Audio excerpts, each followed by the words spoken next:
अस्सलाम वालेकुम दोस्तों। ड्रामा सीरियल पंजाबेरी ड्रामे में चाचा दिनो छाजा कर खान रुंडे जे गारण में अची करे कासम खान के मारे छॾींदो। छा जाबिर खान हाणे पंहिंजे भाउ खे आज़ाद करण लाइ चाकर खान के मारे छॾींदो। छा रुंडो आख़िरकार सिकू खे हक़ीक़त ॿुधाए छॾींदो। त दोस्तों तव्हांखे सॼी कहानी ऐं अपडेट इन नंढड़ी ऐं छोटड़ी वीडियो में ॾियण वारो आहियां। दोस्तों वीडियो खे आख़िर ताईं ॾिसंदा थी सघे मुंहिंजे यूट्यूब चैनल आमिर जमाल लिखियल लाज़मी सब्सक्राइब कंदा। दोस्तों सब्सक्राइब करण सां को मुंहिंजो बैलेंस न करंदो काफ़ी सॼी हौसला अफ़ज़ाई थींदी ऐं तव्हांखे बि वधीक वीडियो ॾिसण वटां मिलंदा। दोस्तों अवां जो टाइम वेस्ट कोन पिया करायूं, हलूं था पंहिंजी कहानी ऐं अपडेट जी तरफ़। दोस्तों हाणे तव्हां ॾिसंदो त रुंडो जेको आहे भले साईं ते हथ खणी मतिलबु त हथ रखी चाकर खान खे एतबार ॾियारे छॾींदो। चाकर खान खे चवंदो त कासम ई जेको आहे वलू खे मारियो आहे ऐं वलू जो कातिल ई कासम आहे। ऐं पोइ चाकर खान जेको आहे हुनजे ॻाल्हियुनि मथां भरोसो करे ऐं जाबिर खान खे साफ़ साफ़ चई छॾियो त हाणे तव्हांखे मुंहिंजे हथां केर बि न बचाईंदो। हाणे मां तमामु जल्द तोखे ऐं तुंहिंजे भाउ कासम खे ॿिन्ही खे अहिड़ी सज़ा ॾींदुसि जो तव्हां यादि रखंदो ऐं तव्हां तुंहिंजे भाउ खे कॾहिं बि न बचाए सघंदे मुंहिंजे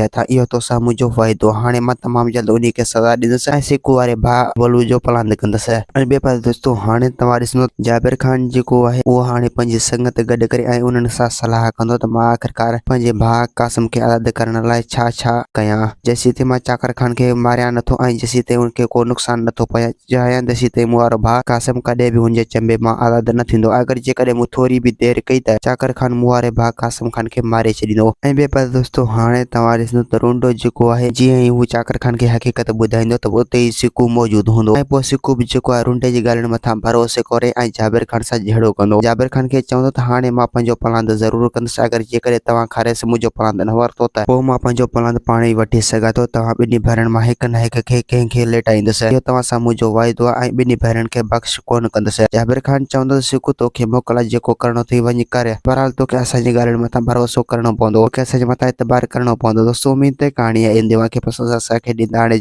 वरी तव्हां सां मिलंदासीं के नई वीडियो में। जेसीं ताईं पंहिंजो ख़्यालु रखंदा। ख़ुदा हाफ़िज़।